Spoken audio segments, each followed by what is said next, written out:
Hi, my name is Johnjoe Irwin. I'm 23 years old and I'm from Dublin, Ireland. I'll be applying for the one-year acting course. My classical piece will be Macbeth's Monologue from Act 2, Scene 1, written by William Shakespeare, and my contemporary piece will be an excerpt from Seawall, written by Simon Stevens.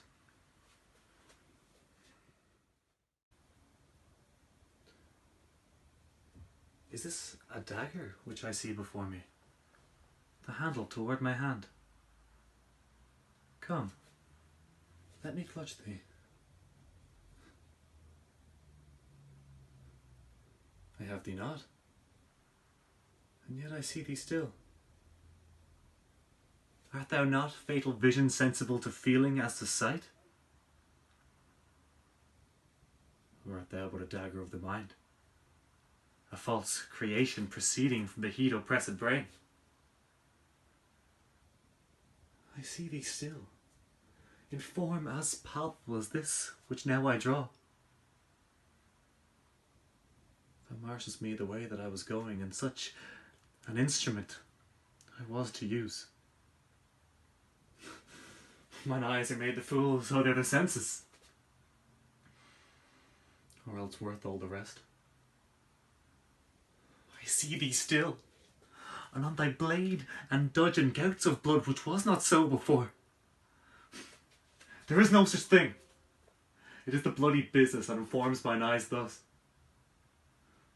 Now, o'er the one-half world nature seems dead, and wicked dreams abuse the curtained sleep. Witchcraft celebrates pale Hecate's offerings, and withered murder, alarmed by his sentinel the wolf, whose howls his watch, thus, with his stealthy pace, with Tarquin's ravishing strides, towards his design moves like a ghost. Thou sure and firm set earth, hear not my steps, which way they walk, for fear thy very stones prate of my whereabout, and take this present horror from the time which now suits with it.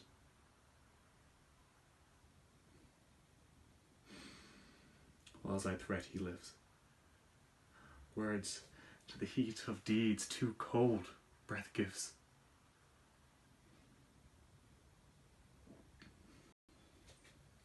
I go when it is done.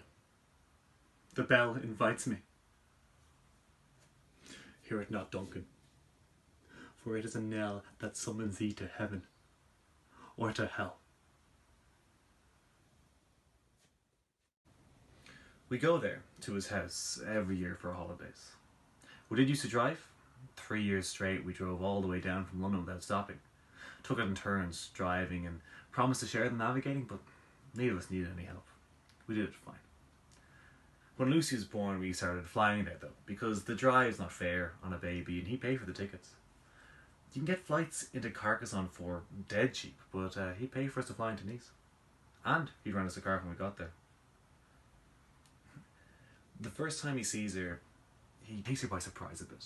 He kind of looms over from behind her, and he's wearing his glasses, these big old glasses, and he's a very, very tall man, so he takes her by surprise, and she screams like living shit, believe me. It took about 3 weeks to get over that, but she did.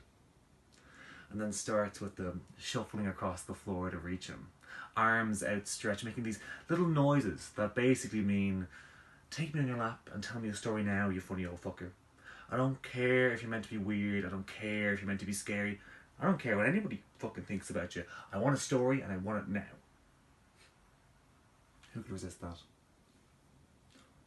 She starts wearing cardigans, and that is me done for. One day I say to him, if there's a God, is he a man? And the question catches him by surprise, but after a while he says that yes. In the end, he thinks that God is probably a man. So I ask him, well, what does he look like? Does he have a beard? Does he wear robes? Does he have long white hair? And he says, well, the thing about God is that whatever I think he will look like, well, he will end up looking the absolute opposite of that. And whatever I think he's least likely to look like, well, then that is what he will look like. So I ask him if that means that God looks a little bit like Gary Glitter, and he tells me not to be so bloody silly. But I say, well, what if you don't know what he looks like? And if you can't tell me what he looks like, and if he doesn't really look like anything, then what's to say he's anything more than just an idea? Just something you made up.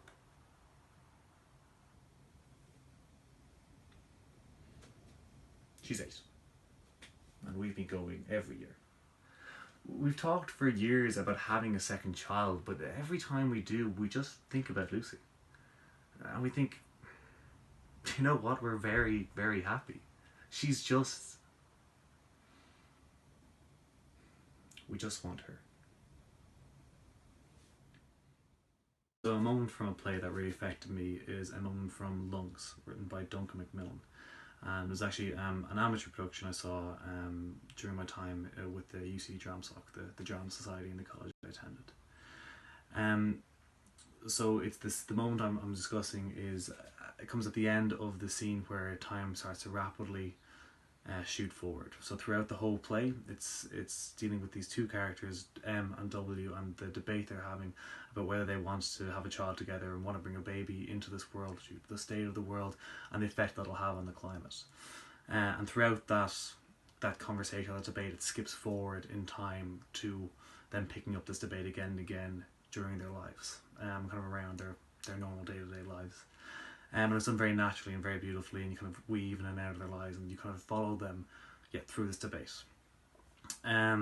So then it comes to a point where you believe they've overcome this debate, they've come to an agreement, and they're finally happy to settle down and be together, and you think, oh, we can relax, and it might end there on a happy note. But instead what happened is that it starts to rapidly move forward in time, and just get very, very small snippets of their happy life together. So maybe 1 or 2 lines of dialogue. And the way that this production did that and did these kind of portrayed these leaps forward in time was that the two characters, very bare set, so completely focused on the two characters, the two actors and their relationship. And they would walk from one side of the stage to the other and turn and have their dialogue, walk, turn, have their dialogue, and that would signify that the leaps in time. So at one point it's quite funny, it's quite joyous moment that you're seeing them living out their idyllic life together, but a sense of dread kind of overcomes you, what did to me, because you realise that we're not going to get the end that's the kind of and they lived happily ever after end. We're going to see this relationship come to its natural end, and which it does. So at one point the two actors crossed the stage and W turned, but M, the male character, kept walking off stage and left. And it's a hugely significant and a moment that really hits you hard, because through this whole play, it's being the two of them on stage, and that's it. That's the only focus, their relationship and how important that is, and you really formed a strong connection with these two characters. And then to look back onto stage and see W on her own, looking at the ground at his tombstone, alone, after everything that they'd been through. And it was just, your heart sank, and it just hit you like a hammer blow. It really did. So I suppose it affected me so much because of how it illustrates, how quickly time can pass you by. And also it made it so clear about how powerful a bond you can have with these characters on stage. Something that I think is uniquely something that comes from theatre and from plays like this, that you focus so strongly on their relationship and form such a strong bond that it is such a blow when one of those characters doesn't return to the stage. So yeah, it really wanted me to inspired me to pursue performance more, and also I think in a lot of ways fueled my love for two-handers. It's a beautiful moment and a beautiful play. So thank you. I hope you enjoyed these pieces, and I look forward to hearing